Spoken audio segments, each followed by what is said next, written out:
Hola a todos, el propósito de este video es mostrar un ejemplo de la demostración de la correctitud de un algoritmo mediante la preservación del invariante de ciclo.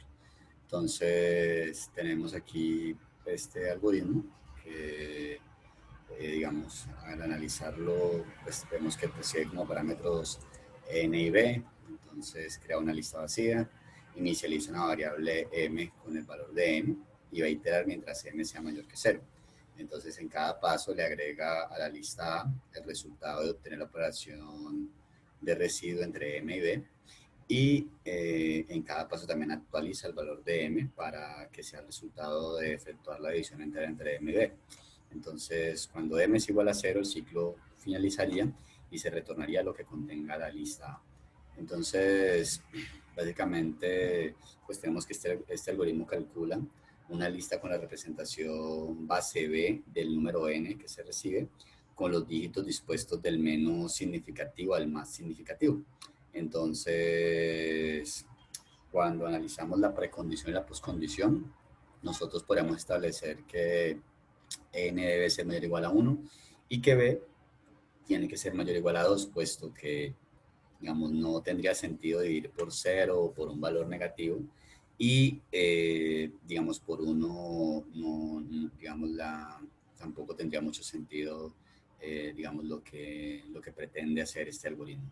Entonces, a nivel de las poscondiciones o la poscondición, tenemos que en la poscondición está la lista A, que va a tener, digamos, valores a sub 0, a sub 1, hasta alguna sub p, de tal manera que cuando que uno tiene que cada uno de los elementos de esta lista, cada uno de esos a sub i, va a cumplir que, o sea, o, digamos, van a ser, cada uno de esos a sub i va a ser mayor o igual a 0 y estrictamente menor que b, y se tiene que, el valor n que nos dieron va a ser igual al resultado de sumar cada uno de esos a sub i elevado a b a la potencia i.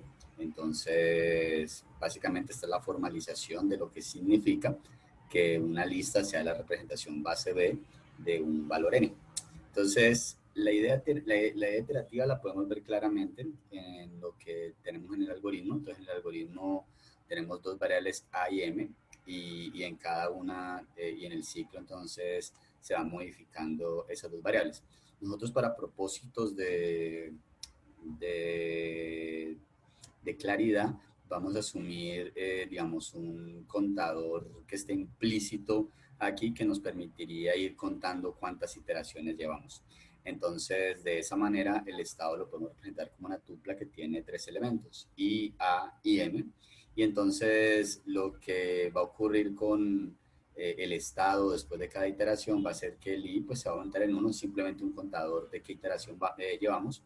A, al final se le va a agregar un elemento que va a corresponder a m módulo b, y m se va a cambiar por m dividido b. Entonces, a partir de la observación del algoritmo, sabemos que el estado inicial sería, digamos, la iteración 0, la lista originalmente está vacía y el valor original de m es n. Eso lo tenemos, digamos, aquí, en las líneas 1 y en las líneas 2. Entonces, en el estado final, lo que intuitivamente esperamos es que lleguemos a, digamos, a la iteración p más 1, y que el contenido de la lista sea p más 1 valores, desde a sub 0 hasta a sub p, y que el valor de m en ese momento sea 0. Eso lo sabemos, nada más a partir de la condición que aparece en el ciclo web. Entonces, con esos elementos nosotros, y entendiendo entonces que el propósito del algoritmo es obtener la representación base B de algún número, entonces nosotros tenemos que plantear un invariante. Entonces nosotros vamos a basarnos más o menos en la siguiente idea, la voy a explicar aquí con un ejemplo, para entender, digamos, cuál sería un planteamiento correcto de un invariante de ciclo para este algoritmo. Entonces, si nosotros pensáramos que nos dicen que n es, por ejemplo, 19 y que b es 2, entonces nosotros sabríamos que en el estado inicial estaremos en la iteración 0, que originalmente la lista no contendría nada, y que luego entonces tendríamos como valor inicial para m el valor de n, que sería 19. Después de la primera iteración, sabríamos entonces que y pasaría a ser 1, que entonces lo que va a ocurrir, lo que vamos a agregar a la lista el resultado de hacer el valor que tenemos para m, que es 19 módulo, el valor que tiene b, que es 2. Entonces 19 módulo 2 es 1. Entonces generaría que en el siguiente estado la lista contenga únicamente el valor 1 y el valor de m se va a actualizar por el resultado de hacer la división entera entre m y b, que sería 19 dividido 2, división entera nos daría 9. Luego, en el siguiente estado, sabríamos que la iteración sería 2, que entonces se debe agregar a la lista que ya teníamos a el resultado de hacer el valor que tenga m9 módulo el valor que tiene b, que es 2. Entonces 9 módulo 2 es 1. Entonces por eso aquí, después de esto, tendríamos el 1. Y el valor de m se va a cambiar por el resultado de hacer la división entera entre 9 y 2, que es 4. Entonces este sería, digamos, el tercer estado, perdón. Entonces, para el siguiente estado, entonces estaríamos en la tercera iteración, que al final de la lista que llevamos hasta ese momento vamos a agregar el resultado de hacer 4 módulo B, que es 2. Entonces sería 4 módulo 2, que es 0. Y tendríamos que M se cambiaría por 4 división entera 2, que sería 2. Luego entonces, si continuamos con esto, en la siguiente iteración, tendríamos que I sería 4, que entonces al final de la lista agregaríamos el resultado de hacer 2 módulo 2, que es 0, y que el valor de m se cambiaría por 2 división entera de 2, que es 1. Entonces, en este punto todavía no hemos llegado al final porque el valor que tiene m, que es 1, todavía sigue siendo mayor que 0. Entonces, en la siguiente iteración, lo que ocurriría es que estaríamos en la iteración 5. En la iteración, lo que haremos en este punto será agregar al final de la lista el resultado de hacer 1 módulo, en este caso 2, que sería 1. Entonces, por eso aquí colocaremos un 1. Luego m cambiaría para hacer 1 división entera 2 y 1 división entera 2 es 0. Y entonces en este punto tendríamos que como el valor de m ya es 0, entonces esto que tenemos aquí sería nuestro estado final. Entonces aquí diríamos, bueno, este es nuestro estado final y obviamente este estado en el cual iniciamos era nuestro estado inicial. Entonces, lo que debemos entender es sobre el uso de invariantes de ciclo es que los invariantes de ciclo, de una manera general, son únicamente propiedades que se satisfacen sobre las variables que se van transformando en los ciclos. Entonces, esas propiedades pueden ser de cualquier índole, pueden ser tan sencillas como establecer que el valor de una variable puede ser positivo, que el valor de una variable puede ser negativo, que el valor de una variable es par, que el valor de una variable puede ser impar, o pueden ser cosas más sofisticadas dependiendo de lo que se haga en el ciclo y del propósito del algoritmo en el cual está el ciclo. Entonces, aunque nosotros podemos plantear múltiples invariantes y podríamos demostrar todas esas invariantes mediante el análisis de invariantes de ciclo, la intención es poder plantear una invariante que su preservación, o sea, la demostración de su preservación, nos garantice, nos dé ya casi como una trivialidad el saber que en virtud de que se cumpla la invariante, digamos, la poscondición del algoritmo va a ser cierta. Entonces nosotros tendremos que plantear una invariante que al final nos permita demostrar, llegar al hecho de poder estar seguros que el valor de n, o más bien, si tomamos los valores que quedan en la lista al final y los multiplicamos por las diferentes potencias de b a la i, entonces a las diferentes potencias de b, entonces vamos a tener el valor de n, donde se sabe que cada uno de esos elementos que está en a debe estar entre 0 y b. No puede ser b porque siempre lo que colocamos en el arreglo a es el resultado de la operación m módulo b, y entonces no hay forma de que esa operación dé un valor mayor o igual a b.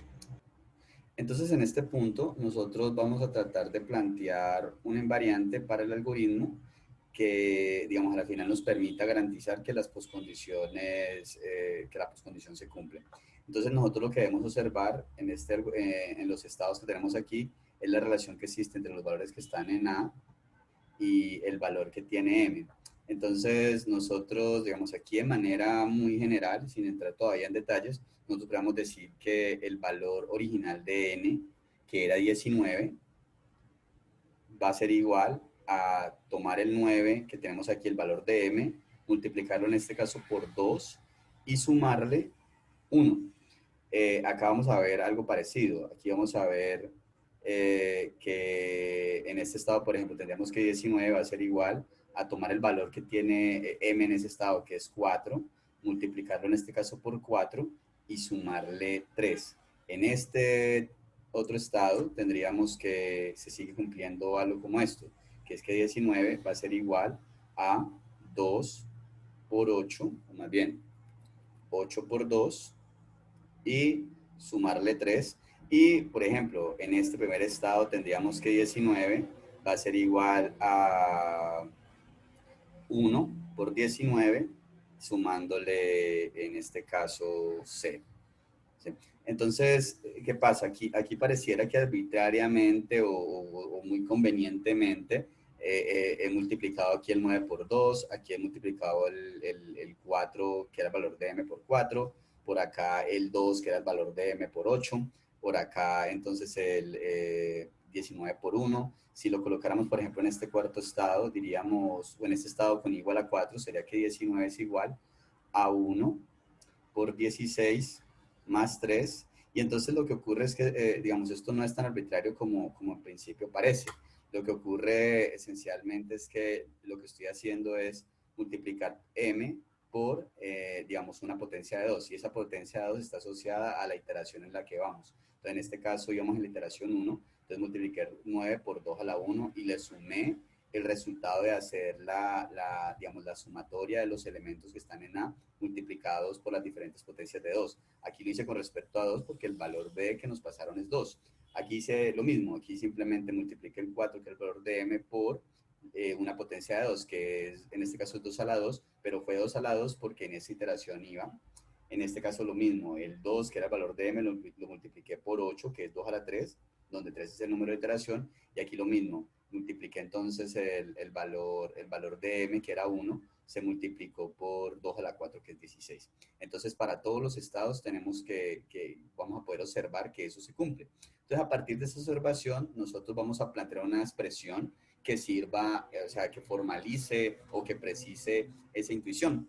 Y entonces, esa expresión va a ser la siguiente. Nosotros vamos a decir que, bueno, aquí ya la he replanteado en términos digamos, tener un lado una sumatoria en términos de los elementos que están en el arreglo A y en el otro lado n y lo que tiene que ver con m.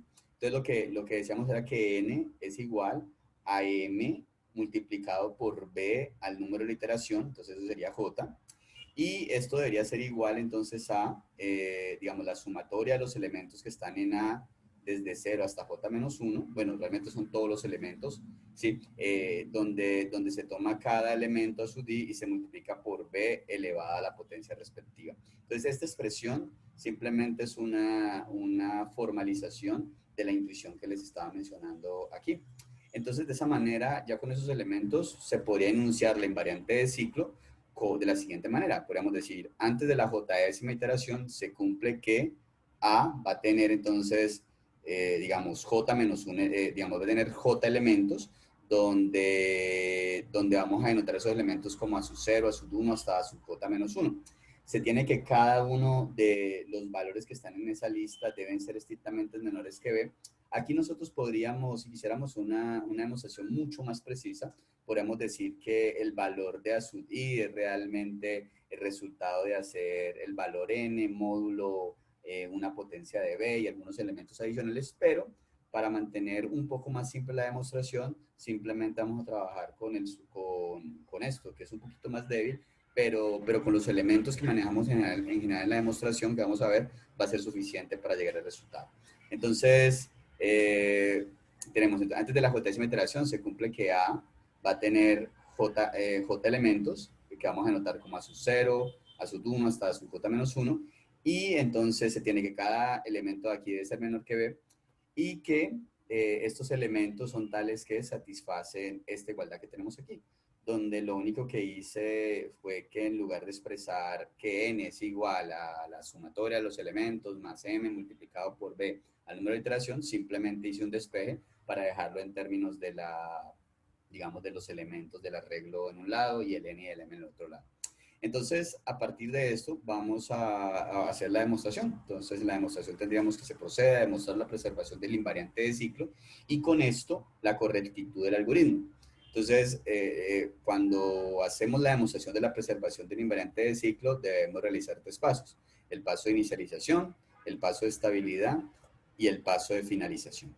Entonces, en el paso de inicialización, nosotros vamos a demostrar que antes de que inicie la primera iteración, se satisface el invariante. Entonces, de esta manera nosotros diríamos que, digamos, la primera iteración es cuando j es igual a 0, y entonces tenemos que, de acuerdo a lo que se postula en el invariante, se debe cumplir que A debe tener entonces J elementos, pero como J es igual a 0, entonces A debería tener 0 elementos, y eso se hace obvio en este punto. Nos diríamos que A debe tener los elementos desde su 0 hasta a su J menos 1, pero como J es 0, diríamos que tiene los elementos entre a su 0 y a su menos 1, y digamos que en ese rango no habría nada, entonces por eso la lista sería vacía. Esto sería lo que debería ser el valor de A de acuerdo a lo que postula el invariante. Y además que si sumáramos los elementos que están en el arreglo A y los multiplicáramos por diferentes potencias de B, nosotros podríamos ver que eso es igual a n menos el valor que tiene m al inicio, multiplicado por b al valor de la iteración que es 0. Entonces, aquí al hacer algunos despejes tendríamos que esta sumatoria que iría de igual a 0 hasta menos 1, y donde en este lado tendríamos n menos m por b elevado a la 0. Entonces, si nosotros, esto es lo que debería cumplirse de acuerdo a lo que dice el invariante. Entonces, nosotros luego analizamos es lo que está ocurriendo en el algoritmo y necesitamos mostrar que corresponde, o sea, que es consistente. Entonces, de acuerdo a las líneas 1 y 2 del algoritmo, tenemos que el valor inicial de A es la lista vacía y que el valor inicial de M es N. Entonces, vemos que lo de la lista vacía se cumple, o sea, según el invariante, A debería ser la lista vacía y eso es lo que ocurre en el algoritmo. Y tenemos que en efecto, sabiendo que m es igual a n, nosotros podemos ahorita resolver en esta expresión con el valor de m. Entonces tendríamos que esta sumatoria sería igual a 0 porque no contiene ningún término, ya que desde igual a 0 hasta menos 1 no hay ningún i.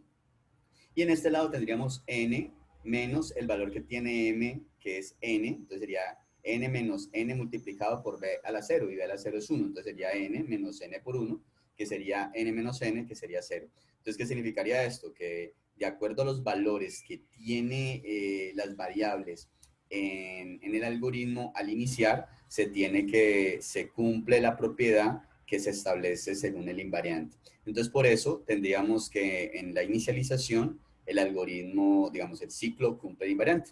Entonces, con esto cumpliríamos digamos, el paso de inicialización. Luego, continuamos con el paso de estabilidad. En el paso de estabilidad vamos digamos, dado que el análisis de invariante de ciclo es muy parecido, es más bien una extensión de la técnica de inducción matemática, entonces el paso de inicialización, digamos que guarda cierta correspondencia con digamos, la demostración del caso base en una demostración de inducción matemática.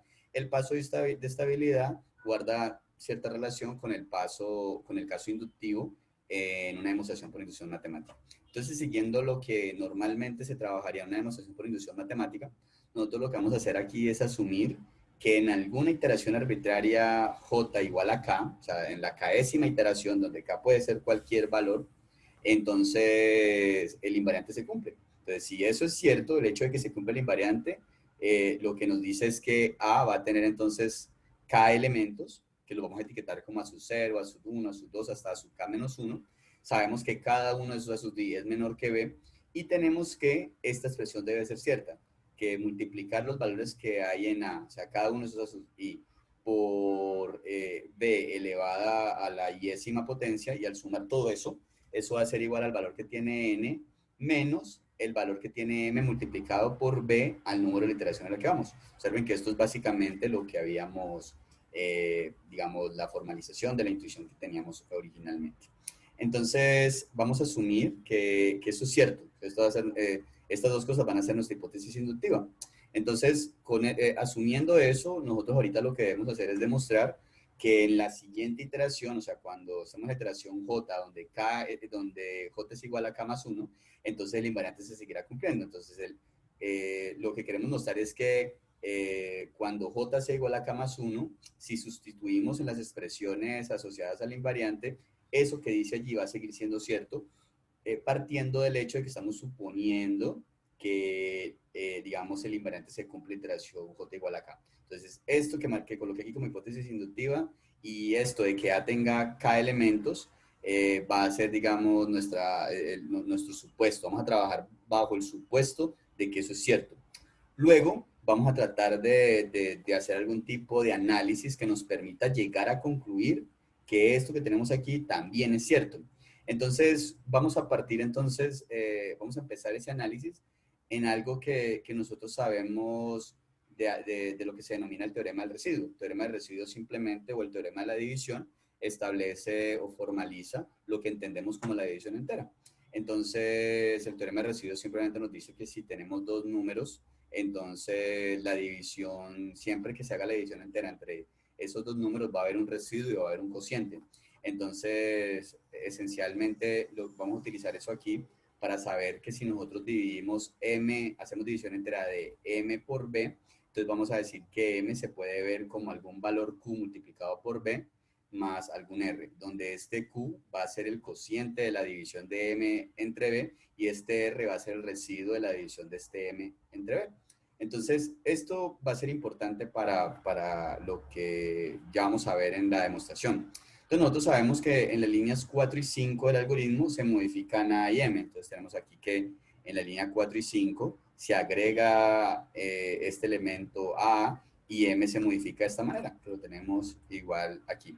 Entonces, dado que habíamos dicho que Q iba a ser el cociente de dividir M entre B, entonces nosotros sabríamos que Q es igual a M dividido B. Y habíamos dicho que R era el residuo de esa división, entonces tenemos que R es igual a M módulo B. Entonces, a partir de esto, como aquí al final de A le agregamos el residuo de M, o sea, hacer M módulo B, entonces lo que estamos haciendo es agregar un valor a sub K, donde ese valor a sub K va a ser igual a R, que sabemos que es el residuo de M módulo B.